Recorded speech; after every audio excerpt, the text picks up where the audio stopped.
Hello दोस्तों, समाज वाटिका channel में आप सबका स्वागत है। मैं विमल सर। आज हम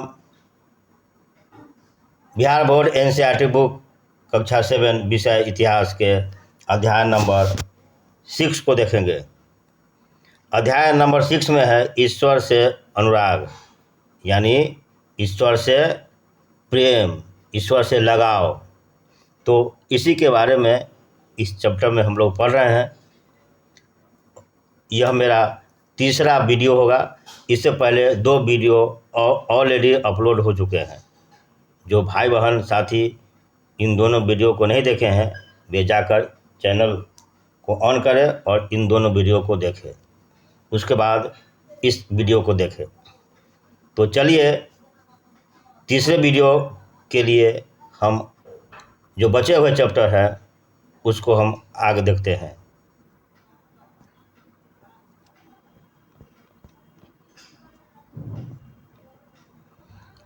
आज हम इस वीडियो को शुरू करते हैं, जिसका शीर्षक है नामपंथी सिद्ध और योगी।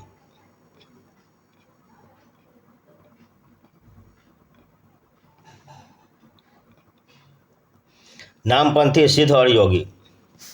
इस काल में यानी भक्ति काल में अनेक ऐसे धार्मिक समूह उभरे जिन्होंने साधारण तर्क वितर्क का सहारा लेकर रूढ़िवादी धर्म के कर्मकांडों और अन्य बनावटी पहलुओं तथा समाज व्यवस्था की आलोचना की। उनमें नामपंथी, सिद्धाचार और योगी जन उल्लेखनीय है। उन्होंने संसार का परित्याग करने का समर्थन किया। उनके विचार से निराकार परम सत्य का चिंतन मनन और उसके साथ एक हो जाने की अनुभूति ही मोक्ष का मार्ग है। इसके लिए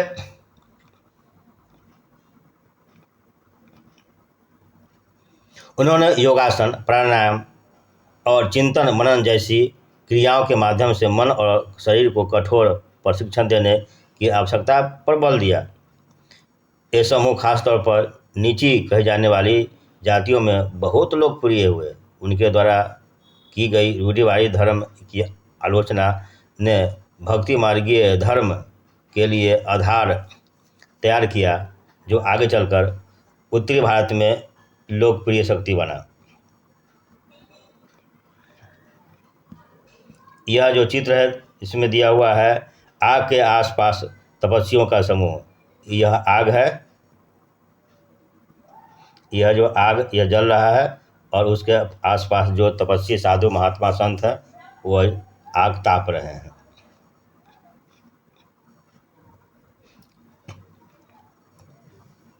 आगे है इस्लाम और सूफी मत। लेकिन आगे चलने से पहले आपसे फिर आग्रह है कि इस वीडियो को आप लाइक और शेयर करें तथा इस चैनल को आगे बढ़ाने के लिए आप इसे और अधिक मजबूती प्रदान करने के लिए कृपया इसे सब्सक्राइब करें। तो चलिए आगे। इस्लाम और सूफी संत।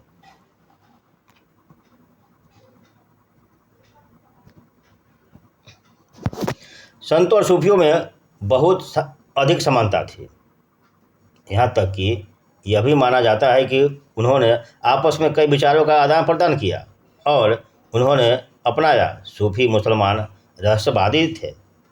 वे धर्म के आखिरी आडंबरों को अस्वीकार करते हुए ईश्वर के प्रति प्रेम और भक्ति तथा सभी मनुष्यों के प्रति दयावान रखने पर बल देते थे।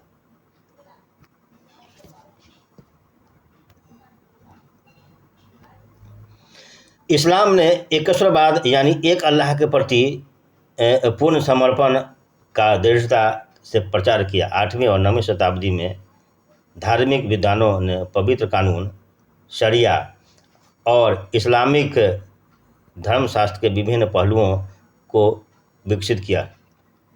इस्लाम धीरे धीरे और जटिल होता गया, जबकि सूफियों ने एक अलग रास्ता दिखाया जो ईश्वर के प्रति व्यक्तिगत समर्पण पर बल दिया। सूफी लोगों ने मुस्लिम धार्मिक विद्वानों द्वारा निर्धारित विशुद्ध कर्मकांड और आचार संहिता को बहुत कुछ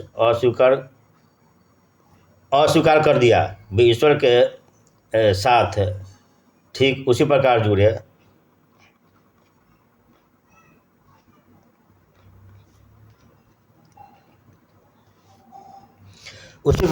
रहना चाहते थे, जिस प्रकार एक प्रेमी दुनिया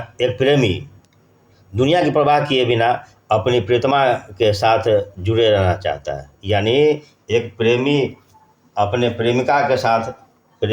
प्रियतमा के साथ जैसे जुड़ा रहता है, जितना लगाव घनिष्ठता से जुड़ा रहता है, ठीक उसी प्रकार ईश्वर और भक्तों में उसी प्रकार की प्रेम होनी चाहिए। इसी बात पर इसमें बल दिया जा रहा है। संत कवियों की तरह सूफी लोग भी अपनी भावनाओं को व्यक्त करने के लिए काव्य रचना किया करते थे। गद्य में एक विस्तृत साहित्य और कई किस्से कहानियाँ इन सूफी संतों के इर्द गिर्द विकसित हुए। मध्य एशिया के महान सूफी संतों में गज्जाली, रूमी और सादी के नाम उल्लेखनीय है। नामपंथियों, सिद्धों और योगियों की तरह सूफी भी यही मानते थे कि दुनिया के प्रति अलग नज़रिया अपनाने के लिए दिल को सिखाया पढ़ाया जा सकता है। उन्होंने किसी औलिया या पीर की देख रेख में जिक्र, नाम का जाप, चिंतन, समा, गाना, रक्स, नृत्य, नीति चर्चा, सांस पर नियंत्रण आदि के जरिए प्रशिक्षण की विस्तृत रीतियों का विकास किया। इस प्रकार आध्यात्मिक सूफी उस्तादों की पीढ़ियों सिलसिलाओं का प्रादुर्भाव हुआ। उनमें से हर एक सिलसिला निर्देशों व धार्मिक क्रियाओं का थोड़ा बहुत अलग तरीका अपनाती थी।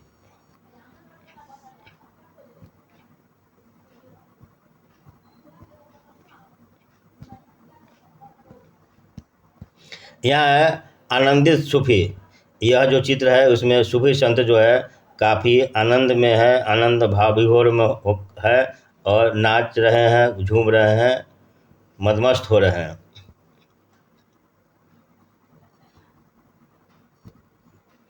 कश्मीर में 15वीं और 16वीं शताब्दियों में सूफीवाद के ऋषि पंथ का उदय हुआ। इस पंथ की स्थापना देख शेख नूरुद्दीन वली, जिन्हें नंद ऋषि के नाम से भी जाना जाता है, ने की और उसने कश्मीर के लोगों के जीवन पर गहरा प्रभाव डाला। ऋषि संतों को समर्पित कई स्मारक कश्मीर के कई भागों में पाए जाते हैं।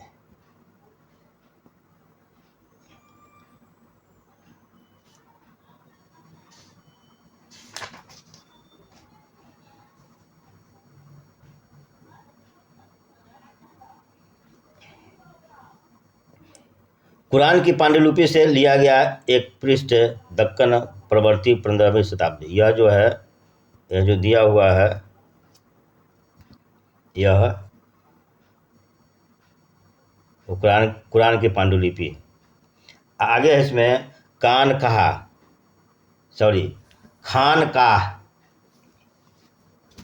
खानकाह सूफी संस्था। यह क्या था? सूफी संस्था था, जहाँ सूफी संत अक्सर रहते भी थे, या सभी एक जगह आकर विचार विमर्श करते थे, अपना वचन वाणी या अपने जो विचार है उसको प्रकट करते थे और वहाँ अक्सर रहते भी थे।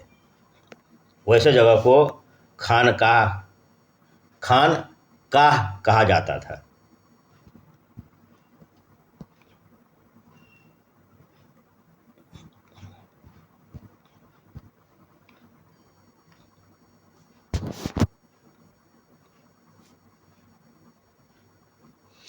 ग्यारहवीं शताब्दी से अनेक सूफी जन मध्य एशिया में से आकर हिंदुस्तान में बसने लगे। दिल्ली सल्तनत अध्याय 3 की स्थापना के साथ यह प्रक्रिया उस समय और भी मजबूत हो गई, जब उपमहाद्वीप में सर्वत्र बड़े बड़े अनेक सूफी केंद्र विकसित हो गए। चिश्ती सिलसिला इन सभी सिलसिलाओं में सबसे अधिक प्रभावशाली था।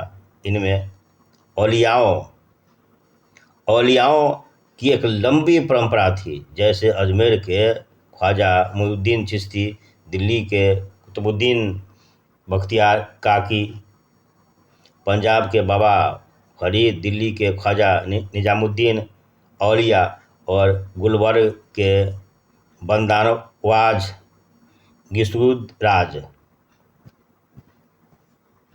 सूफी संत ने अपने खानकाहों खानकाहों में विशेष बैठकों का आयोजन करते थे, जहां सभी प्रकार के भक्तगण, जिनमें शाही घरानों के लोग और अभिजात और आम लोग भी शामिल होते थे, इन खानकाहों में आते थे। वे आध्यात्मिक विषयों पर चर्चा करते थे, अपनी दुनियादारी की समस्याओं को सुलझाने के लिए संतों से आशीर्वाद मांगते थे, अथवा संगीत या नृत्य के जलसों में भी शामिल होकर चले जाते थे। अक्सर लोग यह समझते थे कि सूफी औलियाओं के पास चमत्कारी शक्तियाँ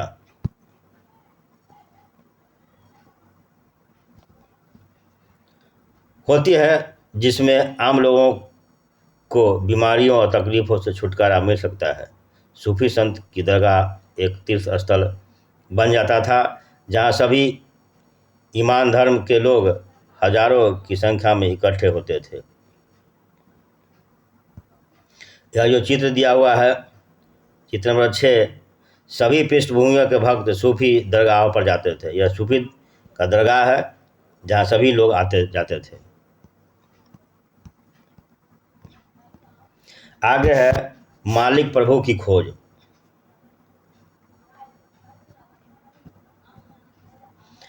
जलालुद्दीन रूमी 13वीं सदी का महान सूफी शायर था।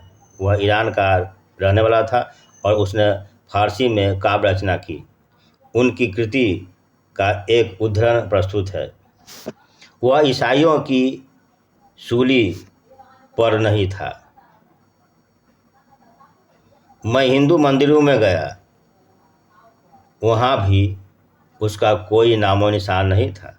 न तो वह ऊंचाइयों में मिला, न ही खाइयों में। मैं मक्का के काबा भी गया, वह वहाँ नहीं था। मैंने उसके बारे में दार्शनिक एविसेन्ना से पूछा, वह एविसेन्ना की पहुँच से परे था। मैंने अपने दिल में झांका, यह उसकी जगह थी, वहीं मैंने उसे पाया, वह और कहीं नहीं था। तो इसमें कहा गया है कि ईश्वर की खोज में लोग दर दर भटकते हैं, मंदिर मस्जिद यहाँ वहाँ भटकते रहते हैं, लेकिन ईश्वर कहीं नहीं मिलता है। लोग भ्रम में घूमते रहते हैं। ईश्वर तो सीधे आपके हृदय में है, आपके मन में है, आपके शरीर में है। आपके अंदर जो आत्मा है वही परमात्मा है। तो इसी के बारे में यही विचार को ईश्वर सभी के आत्मा में, सभी के शरीर में है। सूफी संत इस पर काफ़ी अधिक जोर डालते थे। यानी जलालुद्दीन रूमी का यह विचार था कि ईश्वर कहीं नहीं है, बल्कि ईश्वर सभी के हृदय में है, सभी के मन में है।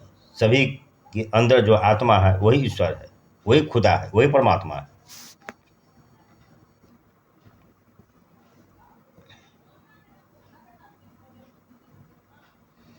आगे है उत्तर भारत में धार्मिक बदलाव। तो इसे हम अगले वीडियो में देखेंगे।